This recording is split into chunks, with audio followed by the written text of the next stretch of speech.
All right, guys, the next case that I want to talk about is the case of Lynn Lee Donaldson. She was only 17 years old when her body was discovered downtown Coos Bay in 1982. And over 40 years later, it's still unsolved. Now, I looked all over the internet trying to find a better picture of Lynn, and this is the only photo that I could find of her, unfortunately. But again, this is from the early 80s. There was not the technology that we have today, obviously. And for those who are new to my page, I cover cases all throughout Oregon, but specifically in Coos County. And Coos County, Coos Bay is over there in the blue in Oregon. So on January 24th of 1982, around 10 a.m., a couple arrived at the church, which is the Emmanuel Episcopal Church in downtown Coos Bay, and they were going there for Sunday service, and they looked over and noticed that there was a body laying on a hillside.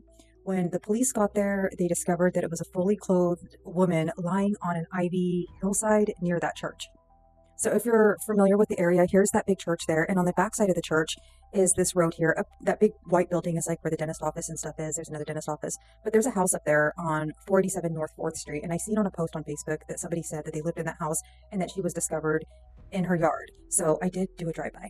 So this is the back part of the church, and you can see there is a little bit of a hillside, and it goes up, and then that house is right up there in the white. So I think she was in this area here. So shortly after her body was discovered, Coos Bay police come on scene. They bring in the canine dogs. They search the area. They are trying to find any evidence, anything that can lead them to figure out what happened to Lynn. I don't know if they found anything. Those details have never been released. Oregon State Police also arrived on scene that evening and did their initial investigation. And then ultimately, her body was removed around 8 p.m. on that Sunday evening. And then an autopsy was performed shortly after. And the only thing they said about the cause of death was that she had a wound to the neck area. That's it. That could mean a lot of things, so I don't want to speculate what that means. I'll let you guys just use your imagination.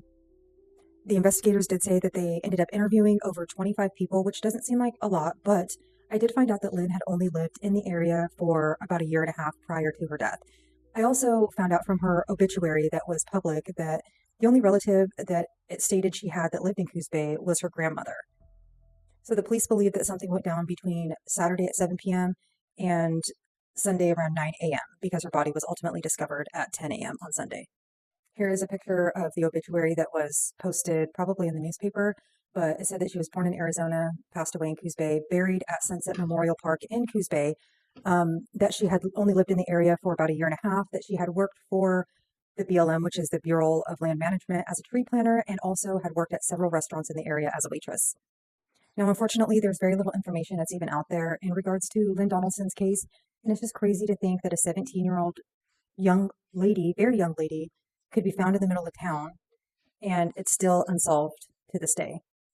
And there has been stories out there circulating about a guy that she was hanging out with on Christmas prior, and that they were partying at Bessie's, which is a local bar. That there was also a death of another young man that I believe was a coworker of hers at some time, and he died under suspicious circumstances as well, and whether or not there was connections there. But I don't like to focus on things that I don't know whether or not that their facts are even connected. And I also don't really like to throw names out there when we don't know if they were actually involved or not. So I just want to talk about this case and get Lynn's name out there and let you guys know that even though it's been so many years, that doesn't mean that these cases cannot be solved. We have seen it happen. So even though it's been over 40 years, Lynn was only 17 when her life was taken from her. She was 17 years old. I would also love to hear any stories about Lynn. If you knew her, if you have any pictures of her that are better than this one, if you went to school with her, anything. And I know on the internet that these are just cases, but these are people. These are victims, but they're also daughters and sisters and moms. So yeah, if you have any information that you'd like to share about Lynn, who she was as a person, drop it in the comments. Please make sure that you like and share these posts so we can keep talking about these cases. And of course, if you have any information that can help solve the cold case, please contact the Coos Bay Police Department.